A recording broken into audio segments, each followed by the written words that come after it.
Hello বন্ধুরা, চলে এলাম আরেকটি ছোট্ট ভিডিও নিয়ে। তো আজকে যাব হচ্ছে বলবো, সবাই যাচ্ছে রবিবার আজকে। তো সোমবারে তো জল ঢালবে, শ্রাবণ মাস। তো বলবো ভক্তদের দর্শনে চলে গেলাম। তো ভক্তদের দর্শন করলাম। এখানে এসে দেখি শরবত খাওয়ানো হচ্ছে, খিচুড়ি খাওয়ানো হচ্ছে, সবাই নাচ গান করছে। বাবার মাথায় জল ঢালতে যাবে, শিবের মাথায়। শ্রাবণ মাস সত্যি খুব পবিত্র মাস। এই ভক্তদের দর্শন করলাম। ভক্তদের দর্শন করতে করতে মনটা ভরে গেল আনন্দে। আমরা যাব চতুর্থ রবিবারে।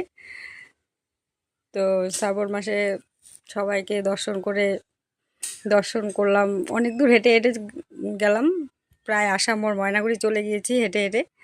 তারপর সবাইকে দেখলাম, আসার পথে এই যে ফ্লাইওভারে একটু ওঠা নামা করলাম, আনন্দ করলাম। আনন্দ করে বাড়ি চলে আসলাম। আমরা যাব, নেক্সটে দেখা হবে শ্রাবণ মাস চতুর্থ রবিবারে।